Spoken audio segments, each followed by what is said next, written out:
बिस्मिल्लाहिर्रहमानिर्रहीम, अस्सलाम वालेकुम। आज की इस ऑनलाइन क्लास के अंदर हम रेडियो एक्टिविटी के SLO 1823 को डिस्कस करेंगे। लास्ट लेसन के अंदर, लास्ट SLO के अंदर जैसे कि हमने रेडियो एक्टिविटी के प्रोसेस को समझा था और साथ साथ ये देखा था कि कुछ इनविजिबल रेडिएशंस जो कि एक अनस्टेबल न्यूक्लियस में से एमिट होती हैं और उन रेडिएशंस को हमने अल्फ़ा, बीटा और गामा रेस का नाम दिया था।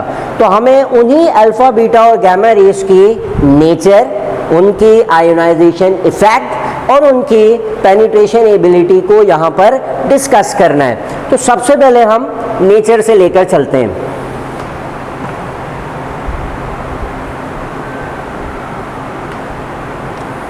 अगर हम अल्फ़ा पार्टिकल्स की नेचर को देखें तो अल्फ़ा पार्टिकल की नेचर या अल्फ़ा पार्टिकल का मतलब है कि alpha particle is a combination of 2 protons and 2 neutron. Alpha particle असल में एक पैकेट है जिसके अंदर 2 प्रोटॉन्स और 2 न्यूट्रॉन्स मौजूद हैं। अगर हम कहते हैं कि इस अनस्टेबल न्यूक्लियस में से अल्फ़ा पार्टिकल एमिट हो रहा है तो हमारे कहने का मतलब ये है कि उस न्यूक्लियस में से एक packet of 2 protons and 2 neutrons emit हुए हैं। तो अल्फ़ा पार्टिकल का मतलब है emission of 2 proton and 2 neutron.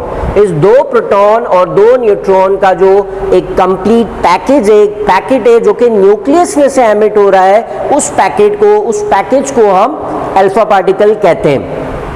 अब अगर हम अपनी लास्ट क्लासेस को थोड़ा सा रिकॉल करें जिसमें हमने कहा था कि number of protons are the identity of every element. It's mean अगर एक पैकेज के अंदर 2 प्रोटॉन्स मौजूद हैं, it's mean it is the nucleus और the 2 proton is the identity of helium, जिसमें हमने कहा था कि हीलियम का एटॉमिक नंबर 2 होता है और उसका जो मास है, एटॉमिक मास या मास नंबर और न्यूक्लियॉन नंबर वो 4 होता है। तो अगर हम इस अल्फ़ा पार्टिकल को, जिसको हमने कहा कि it is a packet of 2 protons and 2 neutrons, उसको अगर हम देखें तो इसमें 2 प्रोटॉन्स मौजूद हैं, इट्स मीन एटॉमिक नंबर 2, और उसका जो ओवरऑल मास है या जो मास नंबर या न्यूक्लियॉन नंबर है वो 2 + 2 4 है, बिकॉज न्यूक्लियॉन नंबर का मतलब होता है प्रोटॉन एंड न्यूट्रॉन कंबाइन करके। तो असल में ये सारी एक्सप्लेनेशन का मतलब ये है कि अल्फ़ा पार्टिकल असल में क्या है? अल्फ़ा पार्टिकल असल में हीलियम का न्यूक्लियस है। लेट्स सपोज अगर हम हीलियम के एटम को देखें तो हीलियम के एटम में 2 प्रोटॉन्स होते हैं, 2 न्यूट्रॉन्स होते हैं और 2 इलेक्ट्रॉन्स होते हैं। अगर हम हीलियम को आयोनाइज करें, एक इलेक्ट्रॉन निकाल दें उसको एनर्जी प्रोवाइड करके, सिमिलरली उसका दूसरा इलेक्ट्रॉन भी इजेक्ट करवा दें, तो हमारे पास जो रिमेनिंग पार्ट बचेगा वो सिर्फ और सिर्फ हीलियम का न्यूक्लियस बचेगा। तो इन शॉर्ट हम अल्फ़ा रे को कहते हैं कि अल्फ़ा रे या और alpha particle is the nucleus of helium. Alpha particle क्या है? अल्फ़ा पार्टिकल जो है वो हीलियम का न्यूक्लियस है, जो कि एक अनस्टेबल न्यूक्लियस के अनस्टेबल एटम के न्यूक्लियस में से एमिट होता है। तो ये थी बेसिक डेफिनेशन अल्फ़ा पार्टिकल की। अब अगर हम बीटा पार्टिकल्स की तरफ आ जाएं और बीटा रेज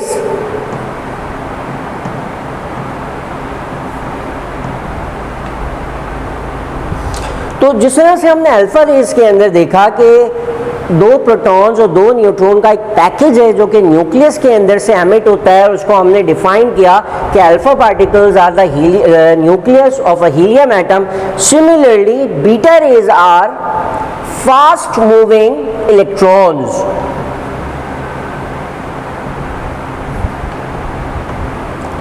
अब ये वो इलेक्ट्रॉन्स नहीं है जो कि एक एटम के सराउंडिंग में या एक एटम के एक्स्ट्रा न्यूक्लियर पार्ट के अंदर रिवॉल्व कर रहे होते हैं, बिकॉज हम फिलहाल इस चैप्टर में डील करें एक न्यूक्लियर फिनोमिना को, तो इट्स मीन जो भी सारी बातें हो रही हैं वो एटम के न्यूक्लियस के बारे में हो रही है। तो जब हम कह रहे हैं कि beta rays are fast moving electrons, तो यहाँ हमारा मतलब ये है कि जो इलेक्ट्रॉन्स हैं या जो फास्ट मूविंग इलेक्ट्रॉन्स हैं वो एक अनस्टेबल एटम के न्यूक्लियस में से एमिट हो रहे हैं। अब जैसा कि हमें पता है कि एटम के अंदर न्यूक्लियस के अंदर तो सिर्फ प्रोटॉन्स और न्यूट्रॉन्स मौजूद होते हैं, तो और बीटा रेस को हम कह रहे हैं कि they are fast moving electrons. तो ये कौन सा इलेक्ट्रॉन है, कैसा इलेक्ट्रॉन है जो कि यहाँ से अनस्टेबल न्यूक्लियस के अंदर से निकल रहा है। तो अब उसको एक साइंटिस्ट की एक एक्सप्लेनेशन है जो कि कुछ इस तरह से है कि फॉर एग्जांपल ये एक न्यूक्लियस है और इस न्यूक्लियस के अंदर प्रोटॉन्स और न्यूट्रॉन्स जो है वो मौजूद हैं। हमें पता है कि प्रोटॉन के ऊपर पॉजिटिव चार्ज होता है और न्यूट्रॉन के ऊपर कोई चार्ज नहीं होता है, इलेक्ट्रिकली न्यूट्रल होता है। तो अगर हम लेट सपोज इस न्यूट्रॉन को देखें, बहुत सारे जो न्यूट्रॉन मौजूद हैं उसमें से एक न्यूट्रॉन को ले लें, तो साइंटिस्ट ने इस फास्ट मूविंग इलेक्ट्रॉन का न्यूक्लियस में से निकलने का एक्सप्लेनेशन कुछ इस तरह से दिया कि साइंटिस्ट का कहना था कि जो अंदर न्यूक्लियस के अंदर न्यूट्रॉन मौजूद है वो न्यूट्रॉन खुद असल में दो डिफरेंट या दो ऑपोजिट टाइप के पार्टिकल से मिलकर बना हुआ है, इसीलिए इसका जो है वो ओवरऑल चार्ज न्यूट्रल है। तो साइंटिस्ट ने कहा कि जब किसी न्यूक्लियस में से बीटा पार्टिकल एमिट होता है, means fast moving electrons emit होता है, तो असल में ये हो रहा होता है कि उस न्यूक्लियस के अंदर एक न्यूट्रॉन ब्रेक हो जाता है। जब इस न्यूट्रॉन को या जब ये न्यूट्रॉन ब्रेक होगा तो ब्रेक होने के बाद इसके अंदर दो डिफरेंट पार्टिकल्स बनेंगे, एक पॉजिटिव पार्टिकल या एक पॉजिटिव पार्ट और एक नेगेटिव पार्ट। तो ये जो नेगेटिव पार्ट है वो न्यूक्लियस में से बाहर आ जाता है और बाहर आ जाने का मतलब है this negative particle is fast moving electron, और ये जो पॉजिटिव वाला पार्ट है वो इस न्यूक्लियस के अंदर ही रह जाता है। इट्स मीन यहाँ पे दो चीजें हुई, एक तो न्यूट्रॉन ब्रेक हुआ और ब्रेक होने के बाद इस ब्रेक होने के बाद जो है वो उसमें से जो नेगेटिव वाला पार्ट था वो in the form of beta रे बाहर आ गया न्यूक्लियस से, और जो पॉजिटिव वाला पार्ट है वो एज इट इज उस न्यूक्लियस के अंदर रहा। अच्छा, अब आ जाते हैं हम थर्ड टाइप ऑफ रेस के ऊपर जिसको गैमा रेस कहते हैं।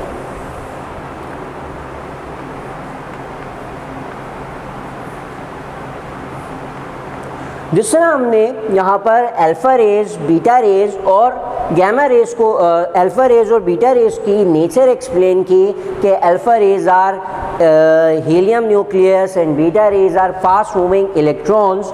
सिमिलरली गैमा रेज जो कि इलेक्ट्रिकली न्यूट्रल होती हैं, साइंटिस्ट ने इसको डिस्क्राइब किया कि they are high energy photons, कि गैमा रेज जो है वो हाई एनर्जी फोटोन्स हैं, वो बहुत लार्ज अमाउंट ऑफ एनर्जी के पैकेट्स हैं जो कि न्यूक्लियस में से एमिट हो रहे हैं। तो ये बेसिक जो है वो नेचर है गैमा रेज का, अल्फा रेज का और बीटा रेज। तो यहाँ तक हमने जो है वो अल्फा, बीटा और गैमा रेज का नेचर डिस्क्राइब कर लिया। इसको रिकॉल कर लेते हैं कि अल्फा रेज जो है वो असल में हीलियम न्यूक्लियस है जो कि डीके के दौरान एक अनस्टेबल न्यूक्लियस के अनस्टेबल एटम के न्यूक्लियस में से एमिट होती हैं। Similarly likewise beta rays are fast moving electrons जो कि उस अनस्टेबल एटम के न्यूक्लियस में से एमिट होती हैं। और यहाँ हमने एक एक्सप्लेनेशन जो है वो दे दिया कि साइंटिस्ट का ने जो एक्सप्लेन किया था कि किस तरह से ये इलेक्ट्रॉन कहाँ से आ गए न्यूक्लियस के अंदर। तो ये वो एक्सप्लेनेशन था कि एक न्यूट्रॉन ब्रेक होता है, उसमें से एक पॉजिटिव पार्टिकल एक नेगेटिव पार्टिकल बनता है। पॉजिटिव पार्टिकल जो है उस न्यूक्लियस के अंदर ही रहता है और वो नेगेटिव पार्टिकल एमिट हो जाता है न्यूक्लियस में से, जिसको हमने कहा दीज आर बीटा रेज।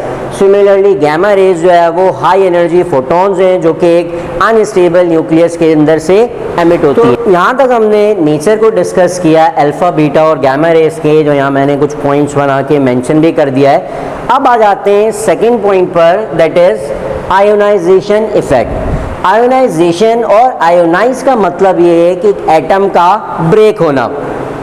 जब ये अल्फा, बीटा और गैमा रेज किसी भी मीडियम में से पास होती हैं तो पास होने के दौरान वो उस मीडियम के एटम्स को अपनी एनर्जी प्रोवाइड करती हैं जिससे वो एटम ब्रेक हो जाता है। तो अल्फा रेज भी जब किसी मीडियम में से पास होंगी तो उस मीडियम के एटम्स को वो ब्रेक डाउन कर देगी। सिमिलरली बीटा और गैमा रेज भी। फॉर एग्जाम्पल अगर अल्फा रेज एयर में से पास हो रही हैं तो उस पास होने के दौरान वो अपनी एनर्जी एयर के मॉलिक्यूल्स को, एयर के एटम को ब्रेक करने में कंज्यूम करेगी, जिसकी वजह से वो एटम्स ब्रेक हो जाएगा।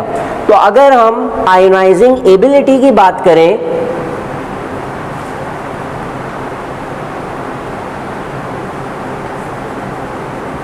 अल्फा, बीटा और गामा रेज की आयोनाइजेशन को कंपेयर करें। अब इन तीनों रेस के नेचर में हमने देखा कि इन तीनों में सबसे ज़्यादा जो मैसिव पार्टिकल है वो अल्फा पार्टिकल है, जबकि जो गामा रेज हैं उनका कोई मास नहीं होता, they are just packets of energy. अब चूंकि अल्फा रेस का मास इन तीनों रेडिएशंस के अंदर सबसे ज़्यादा होता है, इसीलिए मैसिव पार्टिकल जब किसी मीडियम के एटम्स को स्ट्राइक करता है तो वो अपनी एनर्जी ज़्यादा से ज़्यादा ट्रांसफ़र करता है, जिसकी वजह से ये होता है कि अल्फा पार्टिकल्स की जो आयनाइजेशन एबिलिटी है वो बाकी दोनों टाइप्स ऑफ रेडिएशन से ज़्यादा होती है। तो अगर हम अल्फा रेज, बीटा रेज और गामा रेज इन तीनों को कंपेयर करें तो as compare to beta rays, alpha rays की आयोनाइजेशन एबिलिटी इन सब में सबसे ज़्यादा होती है। अब चूँकि गामा रेज है वो मासलेस पार्टिकल्स हैं, सेकेंडली उसके ऊपर कोई चार्ज भी मौजूद नहीं होता, इसीलिए उसका गामा रेज का जो इंटरैक्शन है दूसरे मैटर्स के साथ वो अल्फा और बीटा रेज से कंपैरेटिवली बहुत कम होता है, इसलिए इसकी जो एबिलिटी है आयोनाइज करने की वो सबसे कम होती है। अल्फा रेस का ज़्यादा आयोनाइजेशन एबिलिटी रखना, उसका जो रीज़न है वो दो हैं। फर्स्टली कि अल्फा पार्टिकल एक चार्ज पार्टिकल है, इसीलिए वो दूसरे मैटर के एटम्स के साथ इंटरैक्ट करता है। साथ साथ अल्फा पार्टिकल जो है वो इन तीनों रेस के अंदर सबसे ज़्यादा मैसिव भी है, मास जो है वो इन तीनों में सबसे ज़्यादा अल्फा पार्टिकल का है। This is why the alpha particles has the greatest ionization ability among alpha, beta and gamma rays. Next इसके बाद हम आ जाते हैं पेनिट्रेशन एबिलिटी।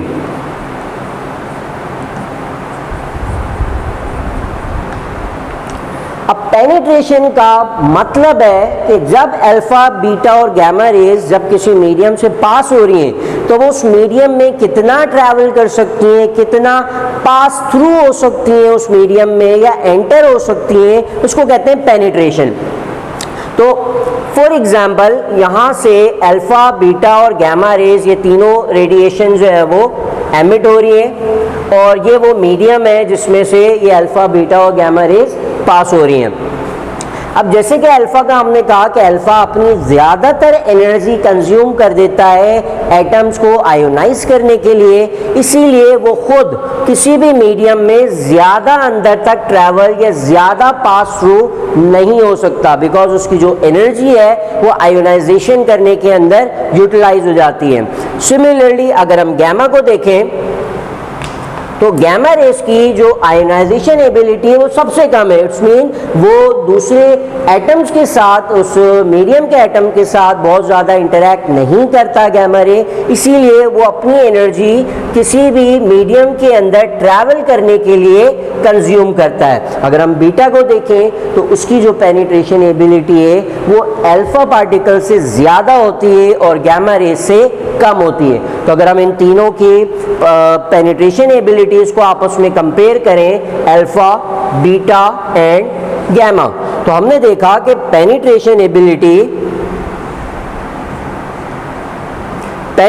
एबिलिटी सबसे ज्यादा जो है वो गामा पार्टिकल्स की और सबसे कम अल्फा पार्टिकल्स की होती है। सेम रीजन है कि बिकॉज गामा रेज जो है वो ज़्यादा इंटरैक्ट नहीं करता मैटर के साथ, आयोनाइजेशन में पार्ट नहीं लेता, इसलिए वो अपनी एनर्जी को ज़्यादा पेनिट्रेट या ज़्यादा एंटर होने के लिए यूज़ कर सकता है। अनलाइक अल्फा पार्टिकल जो कि अपनी मोस्टली एनर्जी जो है वो कंज्यूम कर लेता है आयोनाइज करने में, इसीलिए किसी भी मीडियम के अंदर वो ज़्यादा दूर तक एंटर नहीं कर पाता।